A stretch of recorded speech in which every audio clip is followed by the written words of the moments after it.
रामायण के अनमोल रत्न से हमें क्या सीख मिलती है। नमस्ते। छोटे बड़े हर व्यक्ति को रामायण की कहानी मालूम है। दरअसल लोग रामायण की फिल्में और रामलीला देखने के लिए दौड़ते हैं। मुझे आज भी याद है जब लोकप्रिय रामायण धारावाहिक चल रहा था तो सड़कें सुनसान हो जाती थी। सभी रामायण की कहानी लीज को जानते हैं, पर हम में से कितने लोगों ने रामायण के नैतिक मूल्यों को अपने जीवन में उतारा है, जो आज भी सच है और आने वाले समय में भी कायम रह सकता है। देखते हैं रामायण से हमें क्या सीख मिलती है।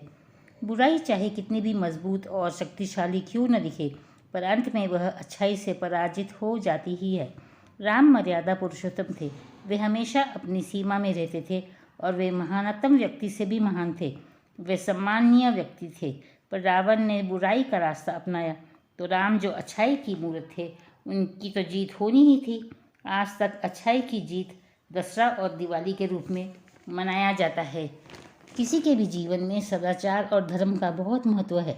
भगवान राम एक आदर्श पुत्र, पति और एक सदाचारी राजा के रूप में अपने नैतिक कर्तव्य और जिम्मेदारियां निभाई। राम अपनी पत्नी सीता से बहुत प्यार करते थे। श्री राम हर मुश्किल परिस्थिति में माता सीता के साथ खड़े रहे। वो एक दूसरे का आदर करते थे। जब रावण ने माता सीता का अपहरण किया तो भगवान राम ने उन्हें बचाने के लिए एक कठिन यात्रा शुरू की। माता सीता को बचाने के लिए श्री राम ने रावण से भयंकर युद्ध किया और उसे बहुत से राक्षसों के साथ मार डाला। लेकिन आज कितने लोग महिलाओं के सम्मान के लिए खड़े होते हैं। रावण एक शक्तिशाली और धनवान राजा था। वह बहुत अहंकारी था। वो सोचता था कि उसके जैसा कोई नहीं, वो जो चाहे कर सकता है।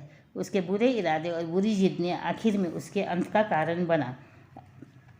अयोध्या में सबको मालूम था कि कैकेयी अपने पुत्र भरत से अधिक भगवान राम से प्रेम करती थी। फिर उसमें इतनी बुरी भावना कैसे आ गई? वह मंथरा के साथ उसकी बुरी संगति के कारण था। संस्कृत में मंथरा का अर्थ कुबड़ा होता है और इसका अर्थ षड्यंत्र रचने वाला भी होता है।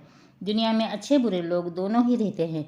दशरथ के महल में कई अच्छे और गुणी लोगों के बीच मंथरा खराब थी, और लंका में जहाँ सभी राक्षस थे वहाँ विभीषण जैसा सज्जन और पवित्र ब्राह्मण भी था, क्योंकि उसके पिता एक ऋषि थे।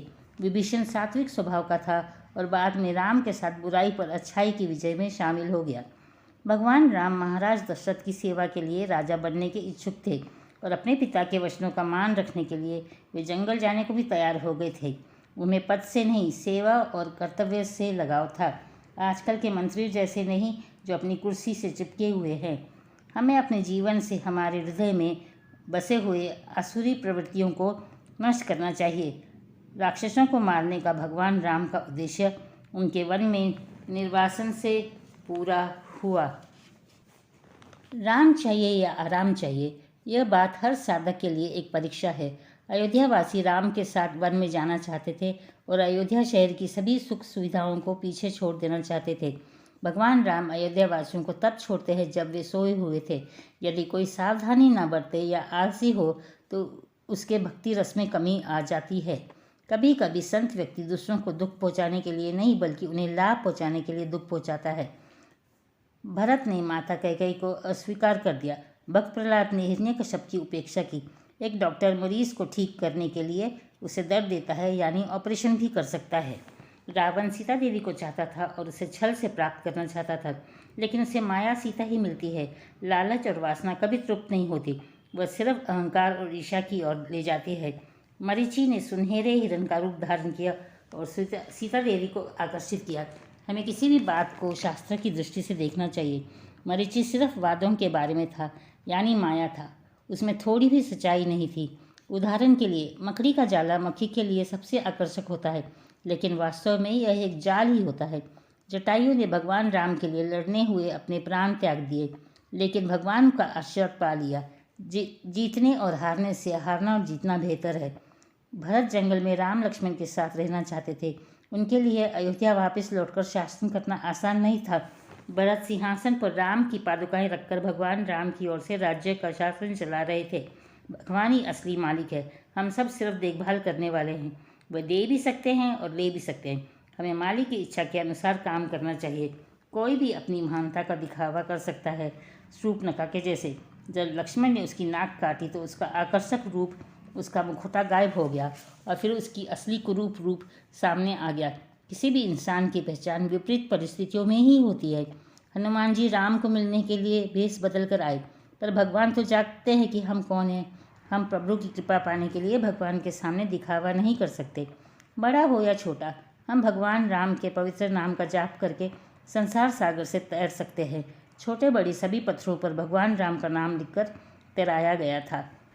अभिमान या मोह से बुद्धि की हानि होती है। पूर्व संध्या जब कुंभकर्ण और इंद्रजीत सहित रावण के योद्धा मर गए, तब भी उसने हार नहीं मानी। दीपों से अपने हृदय में प्रभु राम का स्वागत करें। भगवान राम को अयोध्या में दीपों के साथ स्वागत किया गया था। वह है दिवाली का त्यौहार। अपने दिलों को रोशन करें। जब हृदय पूरी तरह प्रकाशित हो जाता है, तब हम अपने भीतर भगवान राम का अनुभव कर सकते हैं। जब हमारी सद्भावना जागती है, तो उसे अच्छाई में सभी प्राणियों के प्रति करुणा जगाती है। तब रामायण हृदय के भीतर और बाहर संसार में जागृत हो जाती है। इसलिए कहा जाता है कि हमें हमेशा अपना और दूसरों का भला करना चाहिए, क्योंकि कर्म अपना पीछा नहीं छोड़ता। ये कोई नहीं जानता कि हमारे बुरे कर्म हमारे पास वापस कैसे आते हैं। ये जीवन में नहीं तो शायद अगले जीवन में या किसी अन्य जीवन में। तो क्यों नहीं बोले जय जय राम, जय सिया राम। उतना ही बोलने से सारे कार्य सिद्ध हो जाते हैं। Please share and subscribe. Comment section में जय श्री राम लिखिए। आपका जीवन मंगलमय हो श्री राम जी की कृपा से। राम राम। धन्यवाद।